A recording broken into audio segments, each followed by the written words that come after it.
Makanya Ashabul Kahfi itu ketika ngajak anjing tadi, beliau tidur, anjing itu tidurnya bil wasit, wakal buhum basitun dzira'aihi bil wasit. Jadi dia tidur dalam posisi siaga. Loh coba anjing itu nggak pernah sekolah. Karena dia posisi menjaga, tidurnya itu kayak siaga gini. Bukan ngorok madep ke atas terlentang, itu enggak. Andai kan dia tidur terlentang itu kan yang mau mengganggu kan, wah asune turu, itu enggak. Dia tidur posisi siaga, makanya disebut lawit tolak ta'alaihim lawalaita minhum firaron. Kalau kamu melihat anjing itu pasti lari karena dia posisi siap merekam. Jadi tidur tapi posisi siap merekam. Jadi matanya tetap terbelalak kayak siaga. Padahal itu enggak diperintah, ya dia memang punya nalar untuk itu. Ini disebut wa ma 'allamtum minal jawarihi mukallibin.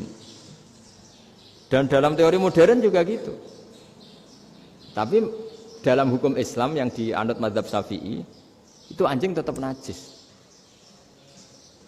Ya sudah najis ya najis, tapi ada mazhab lain yang mengatakan tidak najis. Tapi tidak usah ngrumat anjing, geger nanti kalau rektor kampus punya anjing.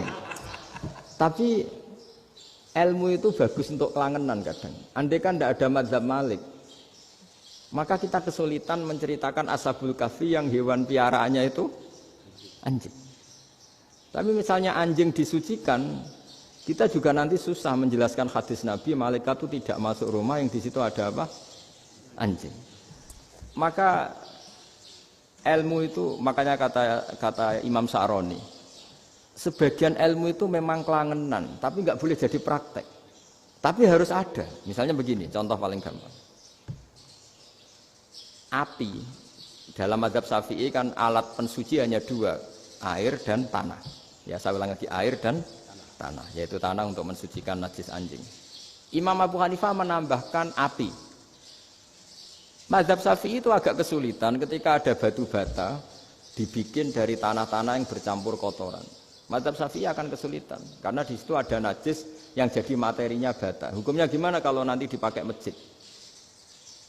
Tapi barokahnya ada beberapa mazhab. Abu Hanifah mengatakan dan api. Jadi apa tadi air, tanah, api. Alasannya masuk akal. Ketika usatul mukminin, orang-orang mukmin yang ahli maksiat itu sebelum masuk surga, kalau dia dosanya banyak itu dibakar dulu supaya suci. Emas itu untuk memisahkan dengan materi lain juga harus dibakar. Berarti api termasuk alat. Artinya gini, batu bata yang materinya dari tadi najis sekalipun, ini menjadi suci karena mengalami pembakaran. Tapi kata Imam Sa'roni, ilmu ini hanya sebagai ilmu. Jangan sampai kalau kamu mau wudhu gak ada air terus membakar diri lah, ini ribet kan. Jadi ilmu itu sebagian memang untuk kelangenan. Karena kita butuh. Andai kan tidak ada mazhab Abu Hanifah, maka kita akan kesulitan pakai bata. Yang kita tahu cara bikinnya kadang di tempat yang kotor, di tempat yang najis. Tapi karena ini ngalami dibakar, maka hukumnya suci menurut mazhab Abu Hanifah. Dan itu sering. Ulama itu sampai apa? Saya punya kitab fikih namanya Fardul Masail. Pengandaian ada masalah. Jadi masalah itu belum terjadi tapi diandaikan. Misalnya kayak di Texas. Bumi itu bulat bola. Texas itu kalau dibor itu pas Ka'bah. Lalu kiblatnya di mana? Bumi ini kan hanya rubuk-rubuk seperempat. Yang ada arah itu seperempat. Tapi kalau Ka'bah itu sama Texas atau Texas dengan Ka'bah itu lalu kiblatnya mana? Wong sudah bebas arah. Maka ilmu mengatakan mara'ahu muslimuna hasanan fawa indahu hasanun. Kamu jangan nuruti ilmu hakikat tapi nuruti mindset. Kalau mainstreamnya orang banyak seperti itu, mindsetnya orang sana misalnya Ka'bah sana ya ikut sana. Tapi ini tidak mewakili hakikat karena kalau yang 380 derajat itu kan terus ribet. Makanya ini kesulitan di bab-bab fikih. Ya saya ulang lagi, kesulitan di bab-bab fikih. Makanya fikih itu selalu bicara, misalnya gini, ada orang sholat, saya ulang lagi, setelah salam pertama dia kentut, itu sholatnya batal apa enggak? Itu lama berdebat. Yang dikatakan rukun sholat itu salam pertama, sehingga orang kalau sudah salam pertama, maka sudah keluar dari sholat. Maka kalau kentut nggak apa-apa, wong yang keluar dari sholat itu salam pertama. Tapi lalu pertanyaannya, kenapa Nabi salam 2 kali? Lalu yang kedua gunanya apa? Ribet kan, partai ini kalah pasti kalau ditanya gitu. Tapi kalau ditanya dibalik, sholat itu satu ibadah yang dimulai dengan takbir, yang diakhiri dengan salam. Berarti salam pertama itu pengakhir apa nunggu salam kedua? Pertama, di semua ulama bilang salam pertama. Kalau salam pertama sudah pengakhir, berarti pembatalan setelah itu nggak punya efek, nggak punya akibat. Itu kan ribet. Debat fikih itu memang ribet. Fikih itu memang senam otak karena pertanyaannya mirip-mirip seperti itu. Nah, sampean milih mana? Milih salam pertama apa salam kedua? Pasti ulama milih salam pertama. Jadi anehnya fikih itu di situ. Misalnya orang mati, takbir itu berapa kali? 4 kali. Andai kan takbir 5 kali itu batal apa enggak? Satu ulama mengatakan 5 kali itu batal. Karena rukunnya sholat jenazah itu takbir 4 kali. Berhubung ini rukun, kalau nambahi ke 5, berarti menambahkan rukun. Kayak kamu sholat, rukuk 2 kali kan batal. Sujud 3 kali, batal. Karena menambahkan apa? Rukun. Berarti kalau takbir 5 kali, batal. Tapi pertanyaannya, takbir itu adalah wiridan biasa, sehingga kalau ditambahkan nggak punya akibat, batal. Jadi perdebatan ulama itu kadang ya lucu. Kayak kemarin Pak Haris pas pertama bertamu ke sini mau ngundang saya, tak ceritain. Dulu sholat jenazah itu pasti mayat di depan. Karena lazimnya sholat jenazah itu mayat di depan. Tapi mulai dulu ulama sudah berpendapat, andai kan jenazahnya di belakang pun tetap sah. Fa'innal janazah laisat bi imamin. Karena jenazah itu tidak imam. Kenapa harus di depan? Oh, tidak imam kok harus di depan. Itu mulai dulu. Sehingga ketika Arab Saudi pernah mengalami tragedi, ada orang yang dibungkus kayak mayit, ternyata senjata. Setelah di dekat Ka'bah dipakai. Dulu tragedi tahun berapa itu? Pokoknya pernah ada tragedi itu. Semenjak itu Arab Saudi kalau ada orang mati tetap di kamar mayit, terus ada sholat jenazah. Padahal mayitnya di belakang yang jamaah. Jadi meskipun kita tidak akan bikin ajaran baru jenazah di belakang, ya tidak keren, kasihan kan. Tetap biasanya di depan ya di depan. Tapi meskipun jenazah ini di depan, kita tetap berpendapat, andai kan di belakang tetap sah. Tapi nggak usah dipraktekkan. Nah pentingnya ilmu ini begini. Saya misalnya di Rembang, boleh nggak nyolati ghaib jenazah yang di Surabaya? Boleh kan? Padahal yang kita solati di belakang. Jadi ilmu itu penting. Cocok tidak cocok, namanya ilmu itu penting. Terus ada gini lagi pertanyaan di fikih. Memang saya sengaja akan ngaji fikih. Kalau ngaji intelektualitas orang Muhammadiyah juara lah. Tapi ini ngaji fikih. Ada orang sarongnya itu pas sampai lutut. Kalau berdiri lututnya tertutup. Tapi nanti kalau ruko agak jengking lututnya terbuka. Itu batalnya nunggu ruko apa mulai takbir sudah batal? Padahal pasti nanti batal kalau rukuk itu. Itu ada ulama yang mengatakan, ya batalnya nunggu rukuk. Bagaimanapun terjadinya pembatalan waktu rukuk. Ada ulama mengatakan, ya enggak, mulai awal sudah tidak sah itu. Karena pasti ngalami batal. Nah, pertanyaan-pertanyaan seperti itu penting karena lalu Allah menilai apa? Ya nilai niatnya. Misalnya gini, kalau contoh itu mungkin Anda tidak tertarik. Tapi contoh begini. Kita mau operasi jam 10 siang. Kita tahu kalau nanti 10 siang akan divonis medis harus makan karena mau berobat. Malamnya itu kalau kamu orang soleh, bayangkan kamu orang soleh. Kalau tidak orang soleh kan tidak punya komitmen. Kamu milih niat puasa, apa enggak jam 10 mesti mokak menisan raposo. Kamu orang soleh. Kalau kamu orang soleh pasti milih puasa, karena ini Ramadan. Meskipun nanti jam 10 pasti disuruh batal sama dokter. Setidaknya kita berpikir gini, nak mati jam itu paling enggak ditulis saya sebagai orang yang puasa. Jadi perasaannya orang soleh itu beda. Kalau orang kok sampean barang menisan raposo kok ya mesti. Sampean tidak pernah berpikir bahwa puasa mulai fajar sampai jam 10 itu luar biasa. Bisa saja kita mati jam 7, bisa saja mati jam 6. Kan ditulis Allah sebagai orang yang berkomitmen terhadap puasa. Terus ada kemungkinan kecil. Udahlah jam 10 itu dokternya sakit atau nggak jadi ke sana. Berarti kamu kan nggak jadi buka. Kan ya mungkin juga. Sama yang tadi. Delalah sebelum rukuk ana wong sing nyarongi sampean. Sehingga sholatnya normal. Kamu tidak menemukan pakaian yang pas, jebule pas setelah rukuk, mau rukuk, ana wong wah sholatnya kira bener disarongi. Itu agama. Jadi agama itu dimulai dari mana coba? Dimulai dari niat, dari komitmen. Nah, sekarang kelirunya kenapa ada garis keras?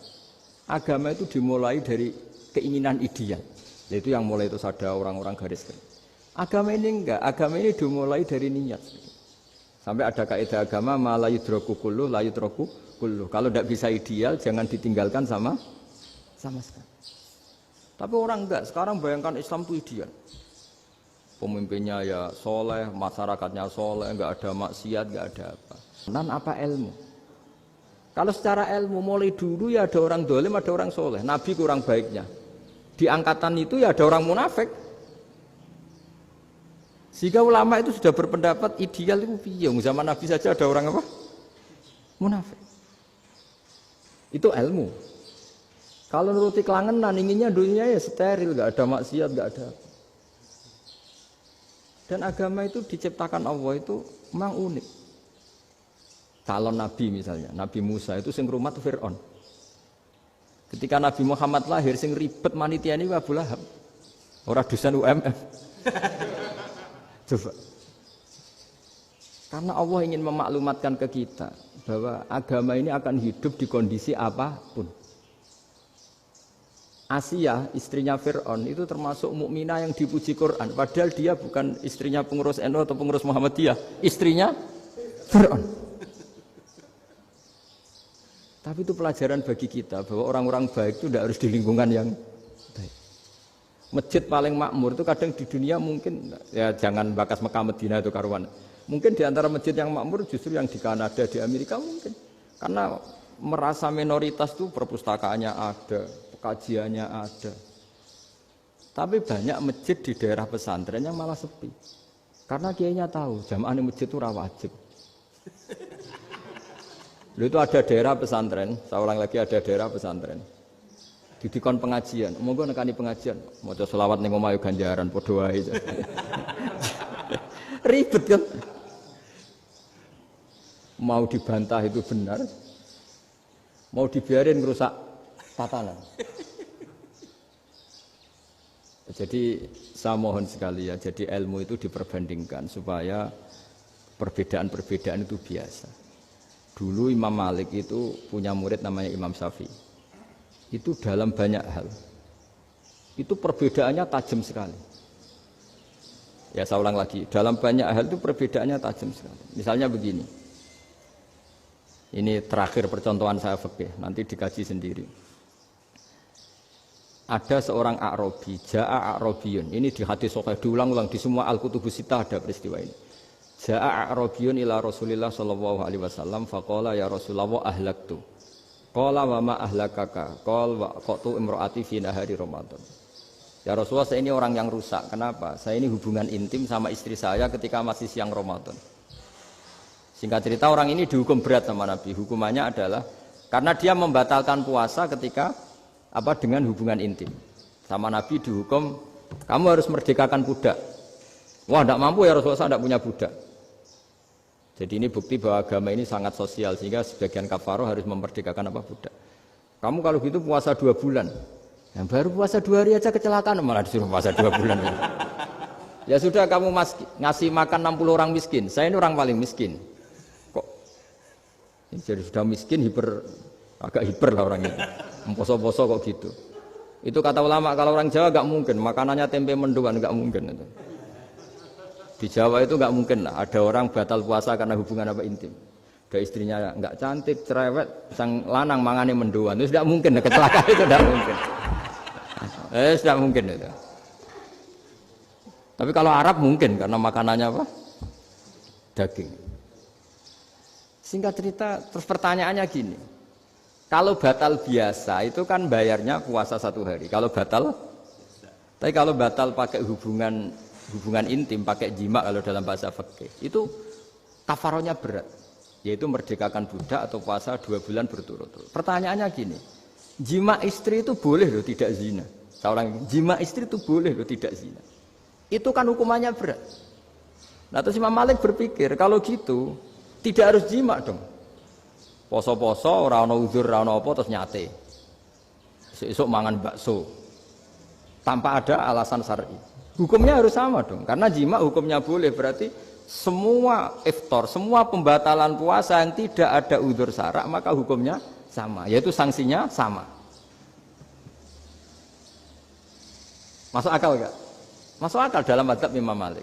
Dalam mazhab Syafi'i enggak. Mulai dulu jima itu beda.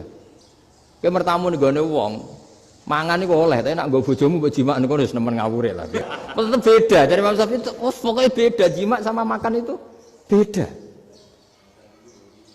Lah ya terus lah. Setelah itu terus ada pertanyaan. Bagaimana kalau makan dulu baru jima? Ribet kan? Makanya itu sampai dibabkan Kitabul Khilafil Fiqhi, bab merekayasa fikih. Makanya itu perdebatannya orang Hanafi sama Imam Syafi'i juga sama. Ada orang jam segini lapar sekali, kalau langsung makan kan kena sanksi. Ya pergi aja dulu, pura-pura ngaji ke Gus Bah gitu. Nanti kan jadi musafir kan? Wah itu sudah boleh itu kan? Padahal enggak. Memang dia pergi itu karena supaya bisa makan. Mau nggak kepikiran ngaji kok tahu-tahu ingin ngaji. Mumpung Ramadan nah. Nah makanya dibabkan, apakah boleh merekayasa fikih? Tapi fikih bisa apa coba? Dengan status kamu musafir, ya memang boleh iftar, boleh berbuka. Lah itu terjadi terus perdebatan ulama menyangkut fikih. Karena memang masalah furu'iyah. Sehingga termasuk perdebatan kita dalam perilaku, misalnya adat orang NU kalau habis salam itu menghadap ke kiblat karena arah terbaik itu kiblat.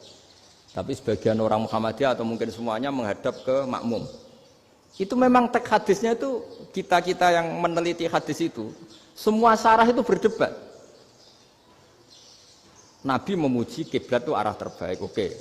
Tapi di bab itu Nabi itu aqbala alaina, menghadap ke kita. Lalu pertanyaannya, kenapa menghadap ke kita? Ada mengatakan karena Nabi memang punya tradisi kadang ngendikan. Ya tentu dulu istilahnya tidak kultum, nggak ada istilah itu dulu. 7 menit itu nggak ada. Tapi ada ulama yang analisis begini, termasuk kitab Fathul Bari. Nabi itu tokoh sentral, taruh lagi Nabi itu tokoh sentral. Ini kata kitab Fathul Bari, bukan kata saya. Nah orang-orang yang imamu qaumi, orang-orang yang jadi imam di daerah masing-masing, tetap kalau sholat itu ikut Nabi. Ikut Nabi setelah salam langsung pulang. Jadi sebetulnya salam langsung pulang itu ya ada sejarahnya karena dia mau jadi imam di daerahnya. Nah, tidak kebayang kalau Nabi itu madhep kiblat. Kalau Nabi madhep kiblat, orang yang masbuk yang barusan datang pasti langsung usolli misalnya fardhul isya'i misalnya. Terus makmum Nabi, padahal Nabi sholatnya sudah selesai. Jadi intinya gini kata Fathul Bari, imam setelah salam itu harus bikin gerakan atau omongan atau apa saja yang menunjukkan kalau sholatnya selesai. Di antara gerakan itu adalah beliau harus menghadap ke hadirin atau menghadap ke utara. Atau apa saja yang penting menunjukkan kalau sholat ini sudah selesai. Itu fikih. Jadi fikih itu cara menganalisis itu memang unik. Karena kalau Nabi tetap seperti itu, posisi pancet seperti itu, maka orang yang baru datang mengira Nabi masih sholat. Nah, pertanyaannya kalau mereka sudah takbir, malah sholatnya tidak sah. Kenapa tidak sah? Menggantungkan sholat atau mengikatkan sholatnya dengan orang yang sudah tidak sholat. Jadi menjadikan orang yang nggak sholat sebagai imamnya kan nggak boleh. Maka Nabi harus memaklumatkan dengan gerakan itu bahwa beliau sudah tidak sholat. Karena orang datang dari berbagai daerah. Jadi nganalisis fikih, fiqhul hadis namanya. Itu ulama itu mau tidak mau debat. Karena pertanyaannya itu kenapa? Ya memang mau apa? Karena yang namanya sosial itu yahtamilu muhtamilatin, ada sekian kemungkinan. Makanya dalam madzhab istimbat itu, ketika Nabi sedekah pakai tamer, pakai kurma, itu ulama mesti ngitungnya tuh kut. Kut itu makanan pokok. Sehingga Imam Syafi'i mengatakan kalau di Indonesia pakai beras misalnya, karena kutil balat Indonesia itu beras. Oke, Imam Syafi'i mainstream. Tapi ketika era Yusuf Qaradawi di Al-Azhar di Mesir sana, ulama-ulama mulai usil. Sama masih ingat Mbah Mun sering gejlokan, lah iya petani gabah, petani padi wis melarat wajib zakat. Petani cengkeh, kakao, sugih-sugih ra wajib zakat hanya karena yang ditanam tidak tidak makanan pokok. Jadi mulai ada ulama mulai gerah lah, kalau bahasa politiknya mulai gerah. Yang petani miskin gara-gara yang ditanam padi wajib zakat. Yang orang-orang di sana misalnya di Sulawesi karena tanamannya kakao atau cengkeh tidak wajib zakat karena bentuknya tidak makanan pokok. Geger kan di Al-Azhar geger. Akhirnya hampir semua ulama berpendapat ya sudah sekarang ketika Nabi menzakati makanan pokok itu jangan dihitung sebagai makanan pokok. Wa mimma akhrajna lakum minal ard. Apa saja, ma itu apa saja. Makanya kata Yusuf Qaradawi, ma itu apa saja. Makanya semua tanaman yang menghasilkan uang itu wajib zakat. Nah, masalahnya kitab-kitab Syafi'iyah itu sudah mamlu'ah, sudah penuh dengan penjelasan misalnya fala zakata fil khadrawat. Maka enggak perlu zakat untuk kayak kangkung, semangka dan sebagainya. Nah, lalu kiai-kiai angkatan modern kayak Mbah Mun itu sering dapat masukan. Saya pernah dengar sendiri. Yai, saya ini punya sawah 1 hektar, tak tanamin padi, itu nggak pernah kaya saya. Sekarang tak tanamin kangkung malah saya kaya, karena tiap 3 hari panen tak kirim ke Jakarta. Itu orang Indramayu yang tanya. Jadi gak tanam padi nggak pernah kaya, tanam kangkung kaya. Nah, karena dia orang soleh, kalau zakat boten. Mau diwajibkan zakat tidak makanan pokok, mau tidak wajib dia kaya. Semenjak itu perubahan di Indonesia ikut. Akhirnya ada zakat, pokoknya asal tanaman yang 1 nisab ya wajib zakat. Masih ada debat lagi. Ketika nanam ingin dipanen, itu dia petani apa pedagang? Karena nanti perdebatannya ikutnya zakat zuruk, zakat tanaman apa zakat pedagang. Kalau sampean nggak pernah debat berarti sebenarnya Anda tidak dosen Islam ini. Berusaha tidak pernah diskusi fikih apa Islam. Karena saya berkali-kali punya tamu itu begini, Gus saya ini pedagang melon. Tapi dia penanam melon. Jadi pedagang yang agak ingin badi banyak. Itu caranya gini Pak Rektor. Saya misalnya pedagang melon. Daripada saya kulak di pasar atau dari petani sudah mahal. Nyewa tanah sekian hektar terus ditanami melon. Setelah berhasil ini dia zakatnya tanaman apa zakat pedagang? Karena dia nanam itu mentalnya sudah pedagang. Padahal nanti zakatnya beda kan. Yang 1 2,5%, yang 1 rubul usur sama nisul usur sama usur. 1/10 sama 1/20. Kalau zakatnya zuruk kan 1/10 atau 1/20. Yang 1 rubul usur. Kira-kira 2,5. Saya ulang lagi ya. Jadi di era modern itu kita jadi bingung. Pedagang tapi gayanya petani. Petani tapi hakikatnya. Jadi gampangannya gini ya, kalau saya pedagang beras, kok saya kaya raya, itu mendingan nyewa sekian hektar untuk ditanamin beras, padi ya, daripada tengkulak, daripada beli. Akhirnya perdebatannya, ini zakatnya pakai apa? Misalnya tebu, misalnya, petani tebu. Oh jelas kalau nanam tebu itu ingin dijual. Masa apa tiga es tebu berhektar-hektar. Lah kira-kira kalau menurut jenengan ini zakatnya zakat apa? Tijarah apa zakat tanaman? Mentalnya tijarah, mentalnya pedagang. Nah ini saya hanya mau cerita. Khilaf kadang-kadang orang angen-angen. Khilaf itu enggak mungkin enggak. Ya sama seperti NU dan Muhammadiyah selalu khilaf awal Ramadan. Itu memang enggak bisa enggak khilaf. Misalnya begini. Saya beri contoh ya. Karena kadang yang khilaf juga enggak pernah belajar. Lucu kan? Tak beri contoh ya. 2001 itu abad keberapa coba? Tahun 2001. Abad 21 abad 20? Abad 21. Jadi meskipun terpaut 1 tahun, padahal abad itu 100 tahun. Nah, pikirannya orang-orang Muhammadiyah seperti itu. Hilal kalau sudah melewati garis ufuk, Meskipun setengah derajat atau 1 derajat itu sudah ikut bulan berikutnya. Sehingga ya sudah meskipun sekian derajat sudah dianggap Ramadan. Nah pikirannya orang NU enggak. Harus ru'yah bil fi'li. Itu sebetulnya lagi-lagi sebenarnya enggak masalah NU dan Muhammadiyah, itu di kitab-kitab ya seperti itu. Kita ini enggak biasa goblok ya. Artinya kita tahunya, kita yang keluarga kiai tahunya kunut mazhab Hanafi, enggak kunut mazhab Syafi'i. Tapi tahu-tahu ini mazhab NU, ini mazhab itu aneh itu menurut kita. Kita ini anggap apa? Mana ada Muhammadiyah jadi mustahid, mana ada NU jadi mustahid.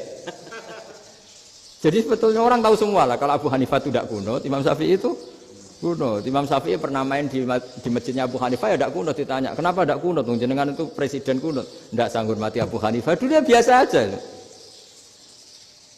Sekarang geger, ya karena tidak punya kegiatan. Sebenarnya itu nggak masalah, mulai dulu biasa. Saya teruskan ya. Nah, menurut mayoritas ulama nunggu ru'yah bil fi'li. Ru'yah bil fi'li itu gini. Mata telanjang bisa melihat karena agama ini menggantungkan perintah itu sama melihat. Kalau kamu tidak melihat itu bagaimana kena hukum? Ibarat gini, Pak Rektor datang ke rumah saya tapi saya nggak tahu. Kena nggak saya hukum harus menghormati? Dia datang nggak sembunyi-sembunyi. Saya kena hukum harus menghormati ya kalau melihat, kalau enggak ya enggak. Tapi Pak Rektor tetap bilang, tapi saya hakikatnya datang, jadi saya datang itu. Itu kan ribet.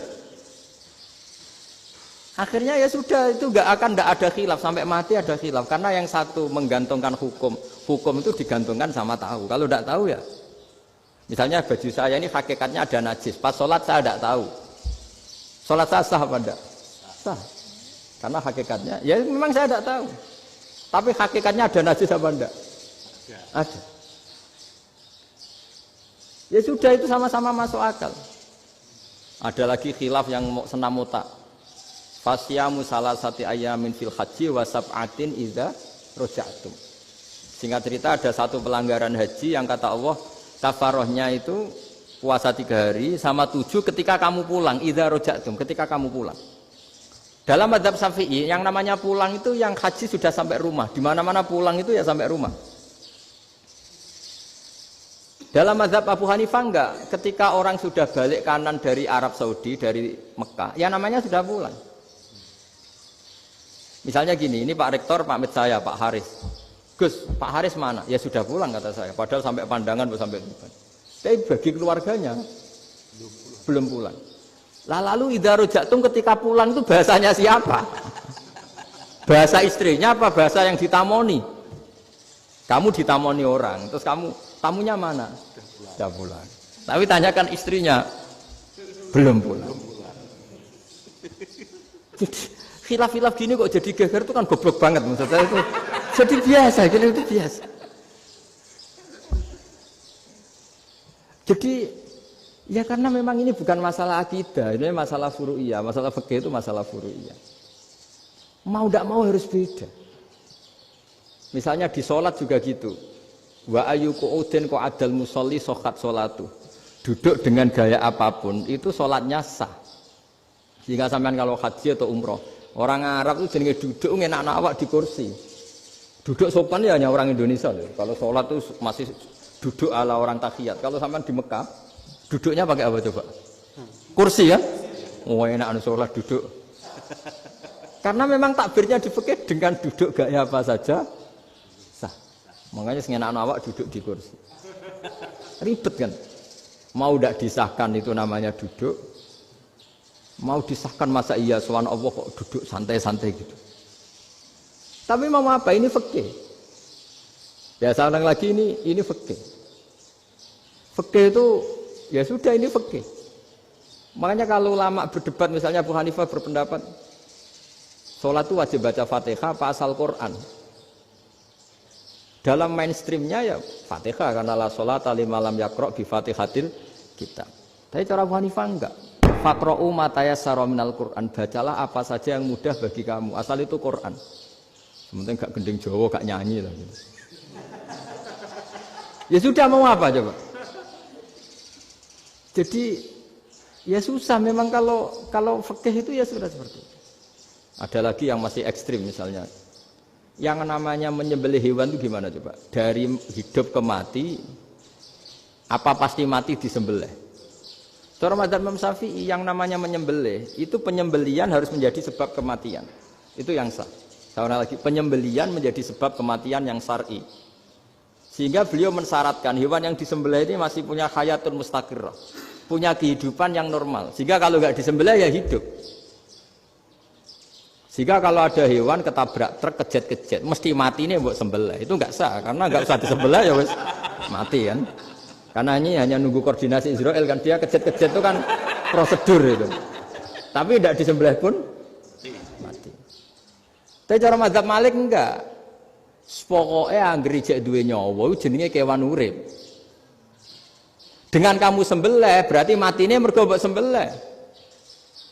Meskipun nanti ya enggak usah disembelih ya mati. Coba hitung secara ilmu matematika. Kalau enggak disembelih hidupnya 5 menit. Gara-gara kamu sembelih hidupnya langsung mati. Terus dia matinya cara di persidangan matinya disebabkan apa? Disebabkan disembelih apa kecelakaan? Loh, debat toh kamu. Sama-sama UMM aja debat.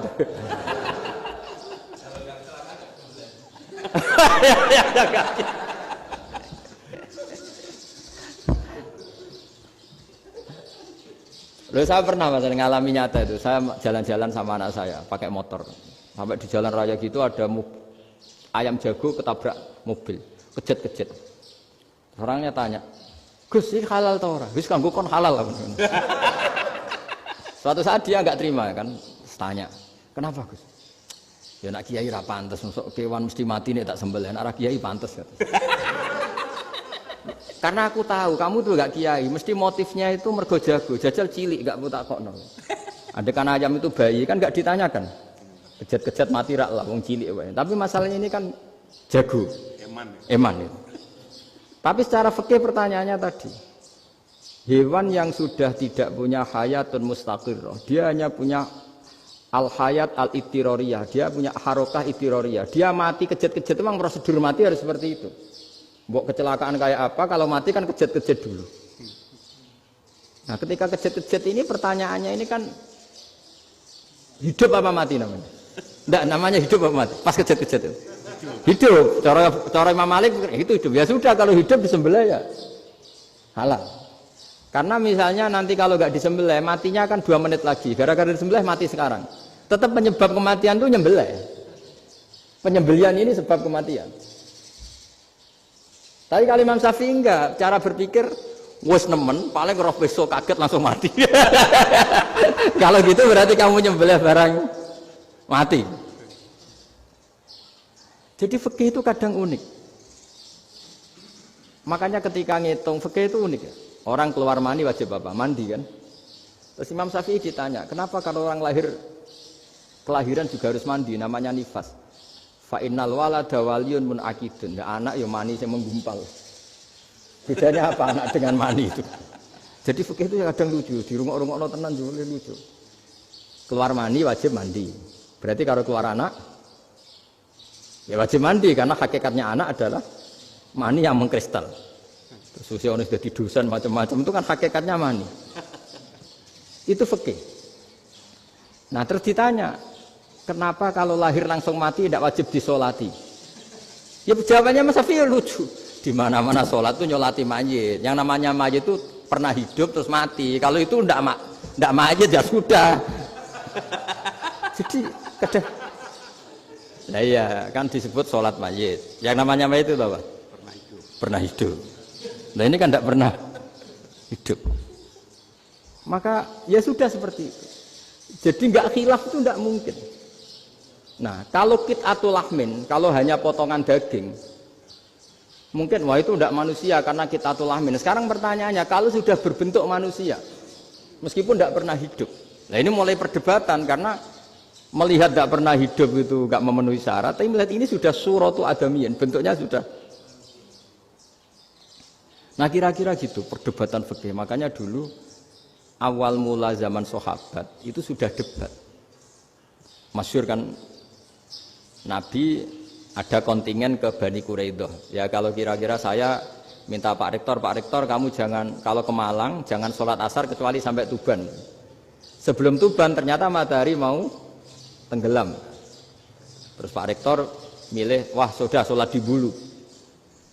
Padahal belum Tuban. Padahal saya bilang jangan sholat asar kecuali di Tuban. Yang Pak Haris enggak, tetap sholat di Tuban meskipun matahari sudah tenggelam. Karena Nabi menyebut Tuban. Singkat cerita, zaman itu kan Bani Quraidah. La tusolliyanal asra illa fi Bani Quraidah. Kalian semua jangan sholat asar kecuali sampai Bani Quraidah. Ternyata di tengah perjalanan matahari sudah mau tenggelam, kira-kira kurang 2 menit atau 3 menit. Sahabat-sahabat, sudahlah kita sholat asar di sini. Kalau sampai sana pasti sudah tenggelam. Separuh sholat. Yang separuh enggak, kata Nabi harus di Bani Quraidah.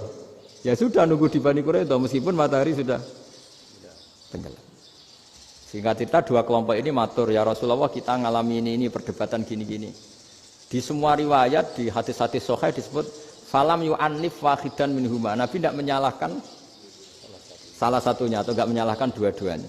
Itu bahasa Indonesia juga ribet, yang benar gimana itu? Enggak menyalahkan salah satunya, apa enggak menyalahkan dua-duanya? Gimana bahasa benernya? Salah satunya. Salah satunya itu dua-duanya? Ya. Enggak, kalau bahasa Indonesia tidak menyalahkan Kedua-duanya. Kedua-duanya apa salah satunya yang benar? Kedua-duanya. Kedua-duanya. Bahasa Indonesia itu ya kadang ruwet ya. Orang pinter kayak Pak Habibie itu namanya ya orang luar biasa. Nanti sekolahnya orang-orang idiot itu ya sekolahan luar biasa.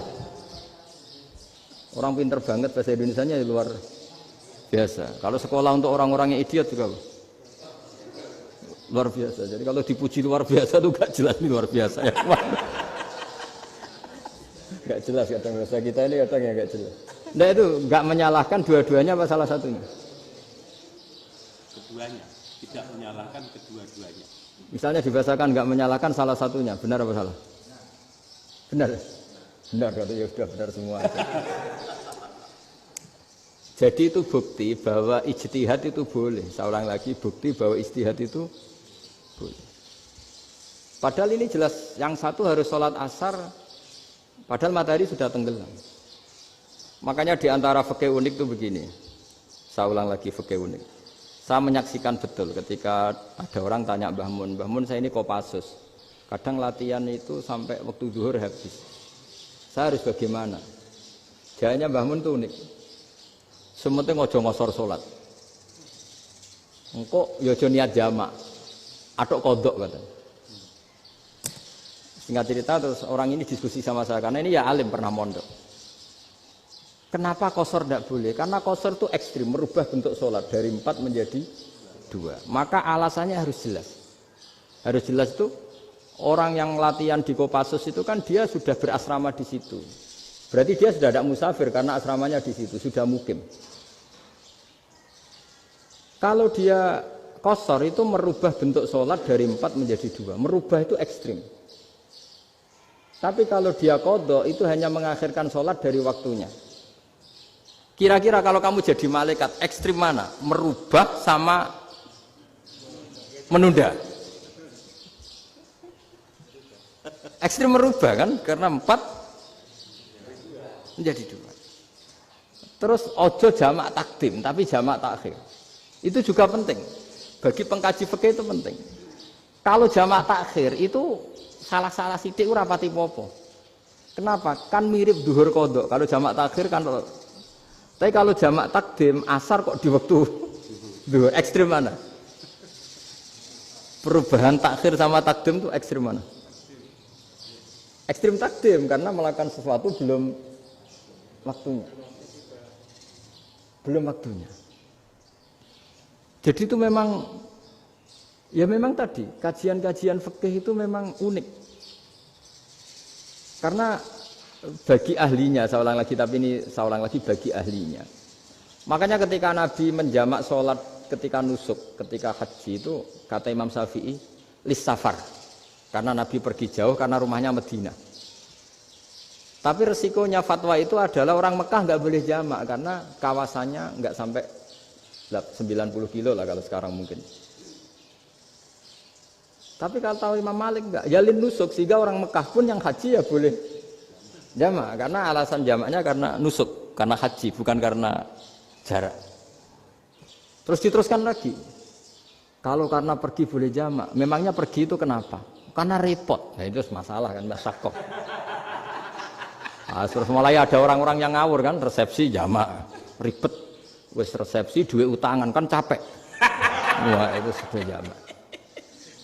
Ribet kan. Jadi kalau sudah illatul hukmi itu sudah mesti bikin masalah. Kalau sudah illatul hukmi itu pasti bikin masalah. Nah, pertanyaannya, jamak itu masih gampang karena bentuknya sholat masih 4.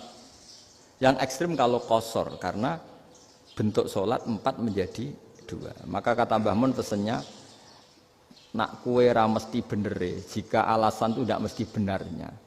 Pokoknya sementing tidak qasar katanya. Juga tidak jamak takdim karena qasar ini kan merubah bentuk sholat kan ekstrim. Jamak takdim juga ekstrim karena mendahulukan sholat sebelum waktunya. Kalau jamak takhir kan biasa, kalaupun salah kan mirip kodok. Ya mirip kodok biasa kan. Nah ini saya cerita, jadi fikih itu bagi ahlinya itu memang punya konsekuensi yang seperti itu. Makanya pertanyaannya misalnya, bagaimana hukumnya penyembelihan lewat mesin? Ya, ribet kan? Bagaimana nyembelih dari apa ini? Belakang. Saya baca di kitab-kitab nyembelih dari belakang itu ya hukumnya tetap boleh asal apa itu hulkum dan mari itu terpotong. Tapi pertanyaannya, jangan-jangan ayamnya sudah kaget dulu karena uratnya ini. Makanya perlu ditanya ahli medis, setelah uratnya tercabut ini jangan-jangan sudah berstatus mati. Kan potensi ketika dipotong dari sini, potensi sudah berstatus mati. Makanya, nah kalau misalnya menyembelih dengan dibuat itu langsung mati gimana? Itu tetap ada dokhtoh, kalau dalam bahasa fikih dokhtoh. Dia terkaget, bek gitu, ada dokhtoh karena nggak bisa bernafas terus mati. Berarti kelangsungannya bangkai. Jadi orang yang pengkaji fikih itu ya seperti itu, memang itu yang ditekuni. Tapi kita sebagai orang awam ya tadi, nak sing kecelakaan itu wedhus, ayam jago ngeman, tapi nak pitik cilik ikhlas.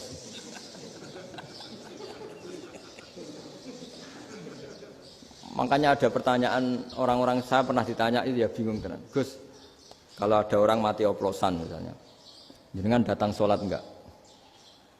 Ya datang sholat kan dia orang mukmin, saya tetap sholat. Kenapa? Ya kan matinya oplosan. Tapi andaikan tokoh yang mati, kamu sholat enggak? Ya sholat kan dia tokoh. Jadi ribet. Fikih itu ribet. Makanya Imam Nawawi nanti ngendikan gini. Ada orang ngundang Nabi, ya Rasulullah, saya mohon nyolati ini. Nabi tanya, punya utang enggak? Punya. Nabi, saya enggak mau nyolati mayit yang punya utang. Terus ada sahabat datang, ya Rasulullah, utang itu tak ambil alih kami. Berarti dia sudah tidak punya utang. Terus Nabi kerso nyolati. Pertanyaannya, utang itu hal yang boleh. Saya ulangi, utang itu hal yang boleh. Tapi kenapa Nabi se-ekstrim itu? Tapi ketika Nabi mau kondur itu ngendikan gini, ini PR ya bagi UMM ini PR ya. Nabi sebelum kondur bilang gini, sallu ala sahibikum. Jong saya tidak nyolati ini, tapi tolong ini disolati. Terus kata Imam Nawawi, dianalogikan atau dikiaskan siapapun pelaku dosa besar atau mati dalam keadaan tidak benar. Misalnya pas dugem mati, pas oplosan mati. Itu sebaiknya tokoh-tokoh itu enggak nyolati karena nanti dianggap penghormatan. Misalnya ketua PP Muhammadiyah, rektor nyolati wong mati oplosan kan keren. Mati oplosan disolati rektor. Ya sudah, tapi kalau enggak disolati nanti ada tradisi yang keliru yaitu janazatul muslim tidak ngalami disolati. Padahal siapapun yang muslim janazahnya harus disolati. Makanya setengah-tengah ya ora usah rektor lah, mbok satpam pokoknya kudu tetap ada yang sholat gitu. Itu kata Imam Nawawi. Jadi ketika ada orang mati enggak benar, itu sebaiknya tokoh-tokohnya enggak ikut nyolati, tapi awamun nas, orang kebanyakan ikut sholat. Jadi fikih itu agak jelimet karena tadi ketika tokoh ini nyolati pertanyaannya bedanya apa mbek sing mati ning masjid mbek mati oplosan. Karena sama-sama semua orang nyolati kan tidak ada sanksi sosial itu. Tapi ketika nggak disolatkan sama sekali, wah lebih parah lagi. Ini ada janazatul muslim tidak disolati. Sehingga kata Imam Nawawi ini hebatnya Nabi tengah-tengah. Jadi Nabi kundur, dong saya ada nyolati tapi shollu ala sahibikum. Ya tapi ini kamu harus nyolati. Kata Imam Nawawi, orang yang mati bunuh diri, orang yang mati oplosan, orang mati secara enggak benar itu asal dia muslim tetap wajib disolati karena solat ini hakul muslim. Kan seorang muslim diantara haknya apa? Ketika mati dikafani, dimandikan, disolat. Tapi ini masalahnya matinya pas murtakibul kabiroh, pas melakukan dosa besar. Dan itu sebab kematiannya. Kalau dia oplosan, kan sebab matinya karena oplosan. Ya kan terus ribet. Mau disolati oleh, apalagi misalnya kita ketua ulama, punya terkenal wali, wah keren, mati oplosan disolati wali, kan ribet kan. Nanti yang repot malaikatnya. Itu ya, ini yang nggak kata bahaya. Saya pernah baca kitab itu yang repot malaikatnya. Itu ada yang bilang gini, orang yang punya hutang itu pasti nanti hisabnya berat. Diaudit malaikat sampai bisa nyaur hutangnya. Sementara malaikat kena konstitusi, kalau Nabi mendoakan harus mustajab. Ini kan ada dua hukum yang berlawanan. Sekali Nabi berdoa, wa maghfir lahu warhamhu, itu harus dituruti malaikat. Nggak boleh doanya Nabi nggak dituruti malaikat. Sementara aturan Islam juga harus dituruti bahwa orang yang punya hutang harus tersandra oleh hutangnya. Tapi nak sing dunia Pak Haris kan, nggak TNO. Nggak ngefek gitu. Jadi misalnya Pak Haris dungo sampai nangis wa maghfir lahu kan, nggak ngefek. Malaikat nggak itu, nggak sudah lah Ustaz. Tapi kalau Nabi yang berdoa kan harus dituruti, ini masalahnya kan itu. Nah kalau diturutin berarti hutangnya harus bebas. Padahal secara aturan harus tersandra karena punya hutang. Dan nanti sama kalau yang mati oplosan ini yang doain wali, kok wali sampai Allah maghfir lahu. Doanya wali kan harus terkabul. Sementara secara hukum dia harus kena sanksi karena oplosan tadi. Daripada ngerepotno malaikat, sudahlah wali-wali ini tidak usah ikut nyolatin. Yang nyolati ya orang-orang nggak jelas ini, sehingga kan malaikat kan santai aja kalau mau nyiksa. Loh tapi kan sudah didoain, nggak ngefek. Karena doanya orang-orang nggak penting. Itu ada tuh di sarah Muslim itu. Di sarah Muslim di bab ketika Nabi ngintikan babu qauli Rasulullah sallallahu alaihi wasallam, shallu ala sahibikum. Jadi belajar fikih itu asik ya. Karena tadi harus dipelajari. Kalau enggak, ilmu ini hilang. Terus nanti takutnya lagi ilmu fikih itu direduksi sosial. Terus misalnya gini, pepe wong cilik wae kiai-kiai ra gelem nyolati. Orang melihatnya ini karena yang oplosan wong cilik om larat ra disolati. Jajal bupati ya disolati, mergo amplope gede-gede kan terus ruwet kalau dianalisis gitu kan ruwet. Makanya kenapa saya harus ngomong fikih supaya semuanya itu enggak didudukkan urusan sosial itu. Nah kalau semuanya didudukkan sosial kan sentimennya sentimen sosial. Ribet. Padahal yang sering mati oplosan itu kan wong-wong cilik gitu loh, karena tadi kalau wong sugih kan pakai whisky yang mahal yang insya Allah tidak mati kan gitu. Yang mati kan yo mergo Pertos macam-macam itu kan.